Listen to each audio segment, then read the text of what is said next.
So ಧರ್ಮಸ್ಥಳದ ಹೆಣಹೂತ ಪ್ರಕರಣ, ಅದ್ರ ಬಗ್ಗೆ ನಾನು ಮಾತನಾಡ್ತಾನೆ ಇದ್ದೀನಿ.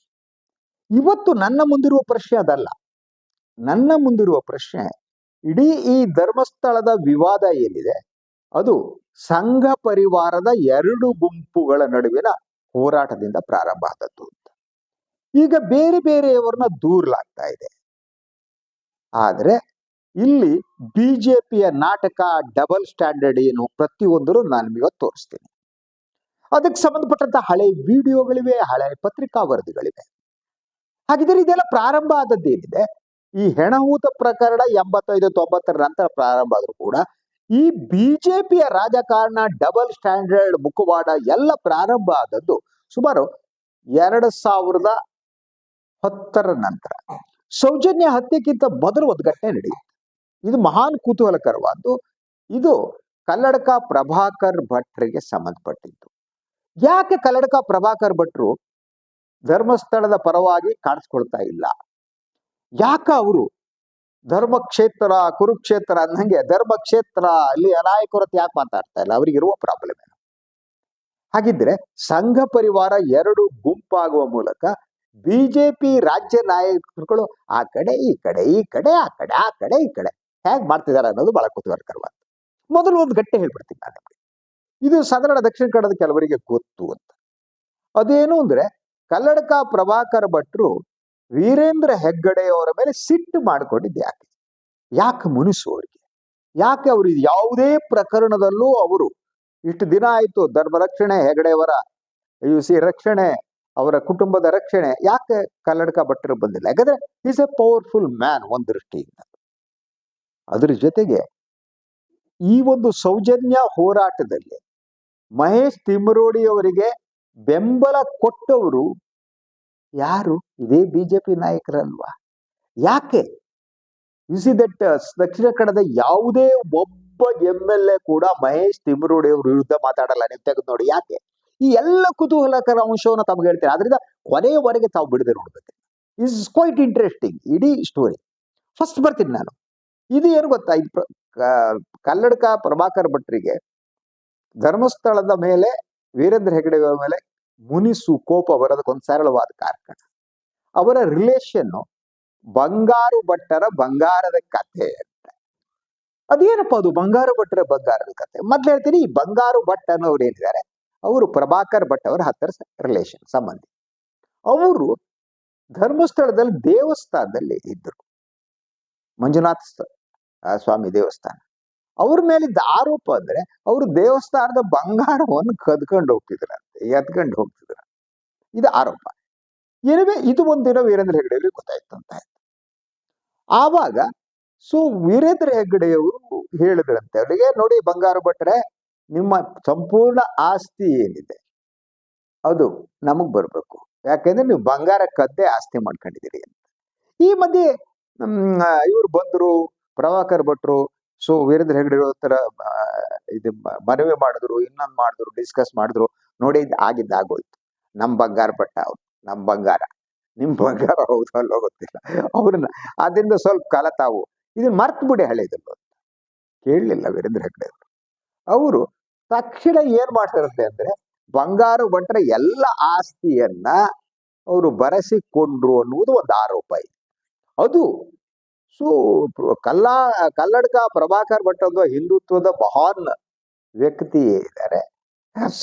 ಅವರಿಗೆ ಮುನಿಸ್ ಉಂಟಾದದ್ದು ಇದರಿಂದ. ಇದು ಸೌಜನ್ಯ ಹತ್ಯೆಗಿಂತ ಮೊದಲು. ಸೌಜನ್ಯ ಹತ್ಯೆ ಎಲ್ಲ ಆದ್ಮೇಲೆ 2012 ನಂತರ ನೀವು 2014-15 ಹೊತ್ತಿಗೆ ಬನ್ನಿ. ಇದು ಕ್ಲಾಸಿಕ್. ಅದ್ರದ್ದು ಕೆಲವು ವಿಡಿಯೋಗಳು ನನ್ನ ಹತ್ರ ಇವೆ, ನಾನು ಅದನ್ನು ತೋರಿಸ್ತೀನಿ. ಅದು ಏನು ಅನ್ನೋದನ್ನ, ಆ ವಿಡಿಯೋಗಳನ್ನ ತೋರಿಸ್ಬಿಟ್ಟು ನಿಮ್ಗೆ ವಿವರಿಸ್ತೀನಿ. ಒಂದು 2-3 ವಿಡಿಯೋ ಇದೆ, ಲುಕ್ ಇಟ್ಟು ಅದನ್ನ ಒಂದ್ಸಲ ನೋಡಿ.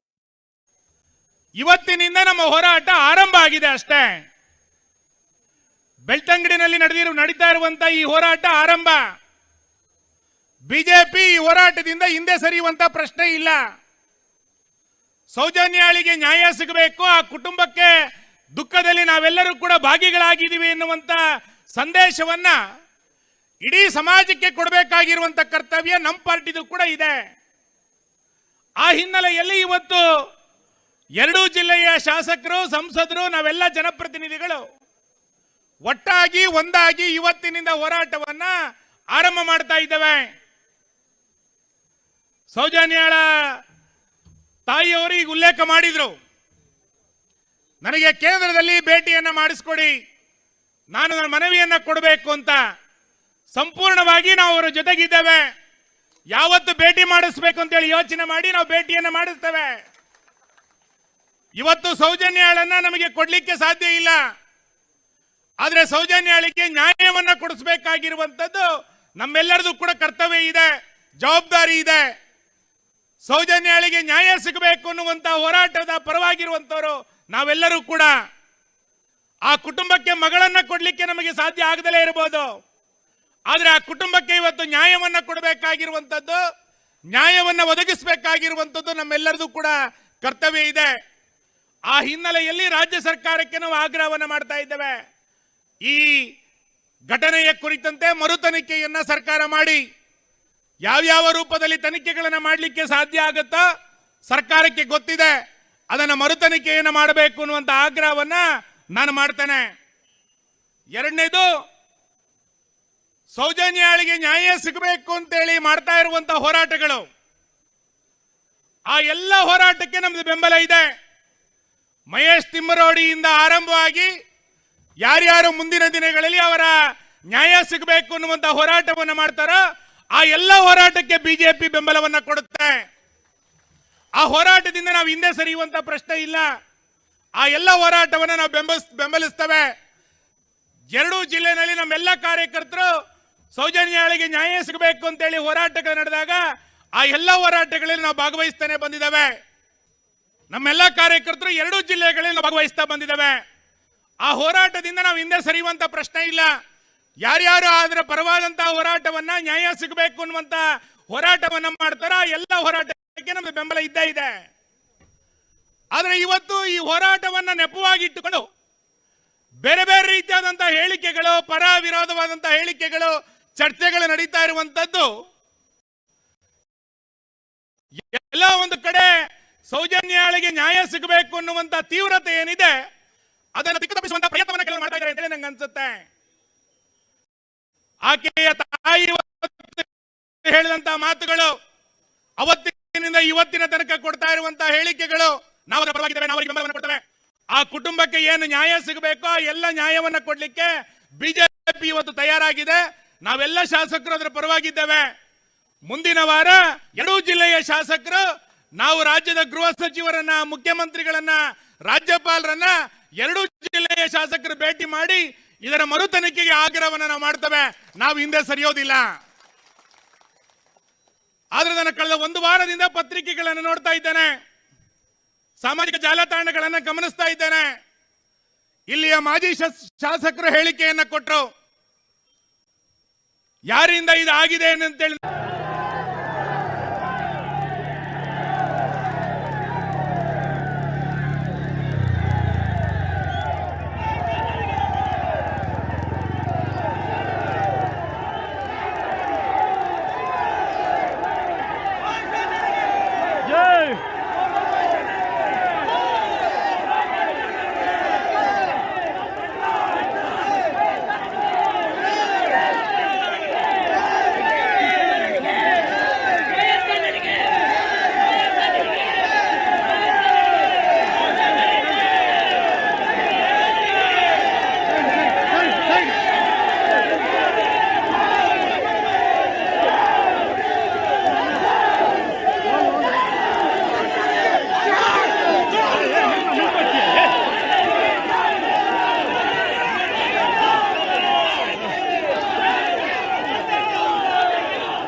ನೋಡಿದ್ರಲ್ವಾ?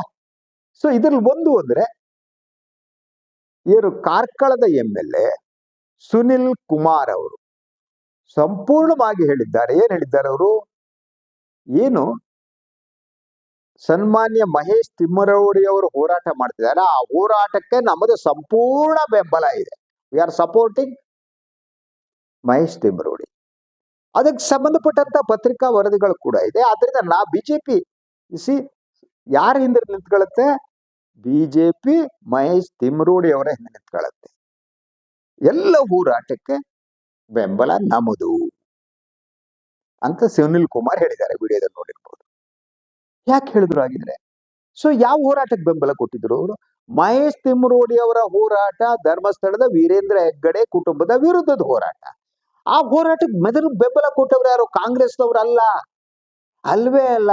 ತಿಮ್ಮರೋಡಿ ಅವರ ಹೋರಾಟಕ್ಕೆ ಮೊದಲು ಬೆಂಬಲ ಕೊಟ್ಟರು ಸುನಿಲ್ ಕುಮಾರ್. ವಿಡಿಯೋ ಕೇಳಿದ್ರಿ. ಬಿಜೆಪಿ ಶಾಸಕರುಗಳು ಎಲ್ಲ ಕೂಡ ತಿಮ್ಮರೋಡಿ ಅವರ ಹಿಂದೆ ಇದ್ದಿದ್ರು. ಬಿಕಾಸ್ ಆಫ್ ಕನ್ನಡಕ ಪ್ರಭಾಕರ್ ಭಟ್ರು ಧರ್ಮಸ್ಥಳ ವೀರೇಂದ್ರ ಹೆಗ್ಗಡೆಯವರ ವಿರುದ್ಧ ಇದ್ರು. ಹಾಗಿದ್ರೆ ಇಡೀ ಧರ್ಮಸ್ಥಳದ ವಿರುದ್ಧ ಇದು ಷಡ್ಯಂತ್ರ ಅನ್ನೋದಾದ್ರೆ, ಷಡ್ಯಂತ್ರ ಮಾಡಿದವ್ರು ಯಾರು? ಪಿತೂರಿ ಮಾಡಿದವ್ರು ಯಾರು? ಇದೇ ಬಿಜೆಪಿಯವರು ಅಂತ ಅನ್ಸಲ್ವ ನಿಮ್ಗೆ? ಸುನಿಲ್ ಕುಮಾರ್ ಅವರು ನಿಮ್ಮ ಜೊತೆಗಿದ್ದೀವಿ, ಸೌಜನ್ಯ ಪ್ರಕರಣ ಮರು ತನಿಖೆ ಆಗ್ಲಿ ಅಂತ ಹೇಳಿದ್ದನ್ನು ಕೇಳಿಸಿದಿರಲ್ವ ನಿಮ್ಗೆ? ಎಸ್. ಅದರ ಜೊತೆಗೆ ಆಗ ಲೋಕಸಭಾ ಚುನಾವಣೆ ಬಂದಂತ ಸಂದರ್ಭದಲ್ಲಿ ಆಗ ನಿಂತವರು ಅಲ್ಲಿ ಚುನಾವಣೆಗೆ ಮಂಗಳೂರು ಕ್ಷೇತ್ರದಿಂದ ಯಾರು ನಿಂತಿದ್ರು? ಕಟೀಲ್ ಸಾಹೇಬರು, ನಳಿನ್ ಕುಮಾರ್ ಕಟೀಲ್. ಅವ್ರ ವಿರುದ್ಧ ನಿಂತವ್ರು ಯಾರು? ಜನಾರ್ದನ್ ಪೂಜಾರಿ ಅವರು. ಇದರ ಕ್ಲಾಸಿಕ್ ಏನು ಗೊತ್ತಾ ನಿಮ್ಗೆ? ಜನಾರ್ದನ್ ಪೂಜಾರಿ ಅವರು ಧರ್ಮಸ್ಥಳದ ಬೆಂಬಲಿಗರಾಗಿದ್ರು. ಸೊ ಆ ಸಂದರ್ಭದಲ್ಲಿ ಬೆಳ್ತಂಗಡಿಯಲ್ಲಿ ಅಲ್ಲಿ ಇಲ್ಲಿ ಭಾಷಣ ಮಾಡದಂತ Nalin Kumar Kateel and BJP company Janardhan Poojary ಅವ್ರನ್ನ ವಿರೋಧಿಸಿದ್ದು ಹೇಗೆ ಗೊತ್ತಾ? ಅವರು ಸೌಜನ್ಯ ಪ್ರಕರಣದಲ್ಲಿ ಒಂದು ಯಾವ ಕುಟುಂಬ ಆರೋಪಿತರಾಗಿದೆಯೋ ಆ ಕುಟುಂಬದ ಪರವಾಗಿ ಜನಾರ್ದನ್ ಪೂಜಾರಿ ಅವರಿದ್ದಾರೆ, ಆದ್ದರಿಂದ ಅವ್ರಿಗೆ ಓಟ್ ಹಾಕ್ಬಿಡಿ. ರಾಜಕೀಯ ಪಕ್ಷಗಳು ನೋಡಿ ಯಾರು ಸಪೋರ್ಟ್ರು, ಏನ್ ಸಪೋರ್ಟ್ರು ಅಂತ. ಸೊ ಇಡೀ ಪ್ರಕರಣ ಈಗ ಒಂದು ಹಂತಕ್ಕೆ ಬಂದ್ ನಿಂತಿದ್ ಯಾಕೆ ಅಂತ ನಿಮ್ಗೆ ಹೇಳಿದ್ರೆ, ಇದು ಸಂಘ ಪರಿವಾರದ 2 ಗುಂಪುಗಳ ನಡುವೆ ಹೊಡೆದಾಟ ಅಂತ. ಈಗ ಧರ್ಮಸ್ಥಳದ ಪರವಾಗಿ ನಿಂತವರು, ಇವ್ರನ್ನೆಲ್ಲ ಅಖಾಡಾಗೆ ಬಿಟ್ಟವರು ಬಿಜೆಪಿಯ ರಾಷ್ಟ್ರೀಯ ಪ್ರಧಾನ ಸಂಘಟನಾ ಕಾರ್ಯದರ್ಶಿ BL ಸಂತೋಷ್ ಅವರು. ಒಂದ್ ಕಡೆ ಕಲ್ಲಡ್ಕ ಪ್ರಭಾಕರ್ ಭಟ್ರು ನಿಂತಿದ್ದಾರೆ, ಇನ್ನೊಂದ್ ಕಡೆ BL ಸಂತೋಷ್ ಅವರು ನಿಂತಿದ್ದಾರೆ. ಸೊ ಆದ್ರಿಂದ ಈ ಪ್ರಕರಣ ಏನಿದೆ, ಈ ಹೆಣಮೂತ ಪ್ರಕರಣದ ಮೊದಲ ಕೆಲವು ದಿನಗಳ ಕಾಲ ಬಿಜೆಪಿ ಬಾಯಿ ಮುಚ್ಕೊಂಡಿತ್ತು. ಬಿಜೆಪಿ ಬಹುತೇಕ ದಕ್ಷಿಣ ಕನ್ನಡದ ನಾಯಕರುಗಳು ಎಲ್ಲ ಏನಿದ್ದಾರೆ ಅವರು ತಿಮ್ಮರೋಡಿ ಬೆಂಬಲಿಗರಾಗಿದ್ರು. ಯಾಕೆಂದ್ರೆ ಕಲ್ಲಡ್ಕ ಭಟ್ರು ಅವ್ರ ಜೊತೆಗಿದ್ರು. ಸೊ ಕಲ್ಲಡ್ಕ ಭಟ್ರು ಮತ್ತು ಸಂತೋಷ್ ಜಿ ಅವರ ಜಗಳದಲ್ಲಿ ಈ ಶಾಸಕರುಗಳು ಶಿಫ್ಟ್ ಆದ್ರು ಧರ್ಮಸ್ಥಳದ ಪರವಾಗಿ. ಆದ್ರಿಂದ ಇವರೆಲ್ಲ ಧರ್ಮೋ ರಕ್ಷತೆ ರಕ್ಷಿತ, ಕೈಗೆ ಎತ್ತದ್ದು ಕಾಲೆತ್ತದ್ದು ಬೇರೆ ಅಲ್ಲ, because of Santosh. ಯಾಕಿದು?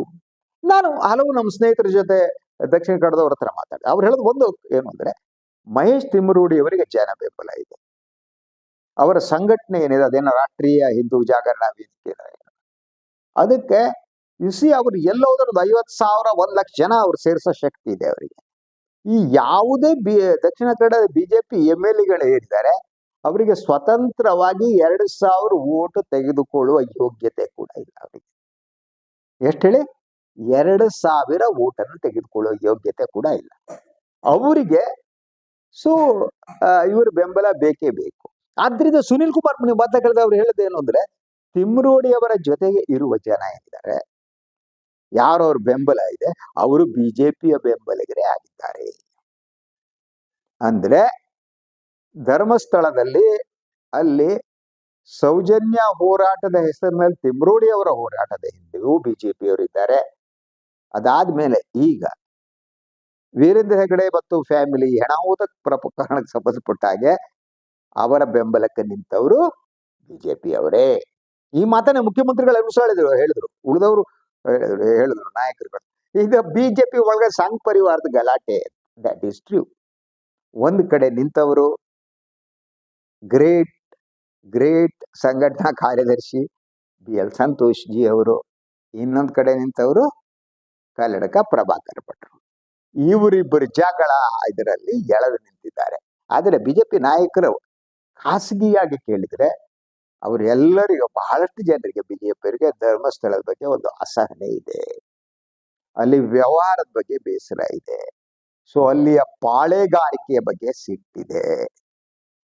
So especially ಇದಕ್ಕೆ ಸಂಬಂಧಪಟ್ಟಂತೆ ಅದಕ್ಕೆ ನಾನು ಇನ್ನೊಂದ್ರಲ್ಲಿ ಮಾಡ್ತೀನಿ. ಸೋಮನಾಥ್ ನಾಯಕ್ ಅವರ ಫೈಟ್ ಗೀಟ್ ಎಲ್ಲ ಏನಿದೆ that I will tell you later stage ನಾನು ಒಂದೊಂದೇ ಹೇಳ್ತಾ ಹೋಗ್ತೀನಿ.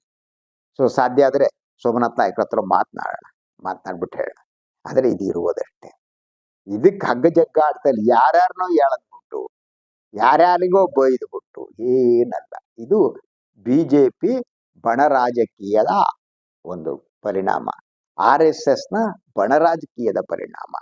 ಕಲ್ಲಡ್ಕ ಭಟ್ರ ರಿಲೇಷನ್ ಬಂಗಾರ ಭಟ್ರು ಬಂಗಾರ ಕದ್ದು ಇದ್ರ ಹೊತ್ತಿಗೆ ಇದು ಪ್ರಾರಂಭ ಆದದ್ದು. ಇದು 2010-11ರಲ್ಲಿ ಬಂಗಾರ ಭಟ್ರು ಬಂಗಾರ ಕದ್ರು. ಗ್ರೇಟ್ ಕಲ್ಲಡ್ಕ ಭಟ್ರು ಅದನ್ನ ಸರಿಪಡಿಸಕ್ ಹೋದ್ರು. ವೀರೇಂದ್ರ ಹೆಗ್ಡೆ ಅವರು ಕೇಳಿಲ್ಲ, ಬಂಗಾರ ಭಟ್ರ ಲ್ಯಾಂಡ್ ಎಲ್ಲ ಎತ್ತಾಕೊಂಡ್ರು. ಸೊ ಅದು ಜಗಳ ಶುರುವಾಯ್ತು ಅನ್ನೋದು ದಕ್ಷಿಣ ಕನ್ನಡದ ಕೆಲವರ ಹೇಳಿಕೆ. ಇದೇ ಮೂಲ ಕಾರಣ ಅಂತ. ಸೊ ಈಗ ಬಹುತೇಕ ಇದಕ್ಕೆ ರಾಜಕೀಯ ಕಾರಣ ಇವರೆಲ್ಲ ಬಂದಿರೋದೇನಿದೆ, ದಕ್ಷಿಣ ಕನ್ನಡದ ಮೆರವಣಿಗೆ ಮಾಡಿಬಿಟ್ಟು ನಾವು ಧರ್ಮಸ್ಥಳದ ರಕ್ಷಣೆ ಮಾಡ್ತೀವಿ ಅಂತೆಲ್ಲ ಹಿಡಿದು ಪಟ್ಟಿ ಹೊಡೆದು ಕೂಗಾಡಿ ಎಲ್ಲ ಜೋಕಾಲಿ ಆಡಿ ಎಲ್ಲ ಮಾಡಿದಲ್ಲ, ಅವ್ರ ಉದ್ದೇಶ ಇಷ್ಟೇ. ಅದರಿಂದ ಈಗ ಸಂಬಂಧಪಟ್ಟ ಇನ್ನಷ್ಟು ಸುದ್ದಿಗಳು ತಮಗೆ ನಾನು ಕೊಡ್ತೀನಿ.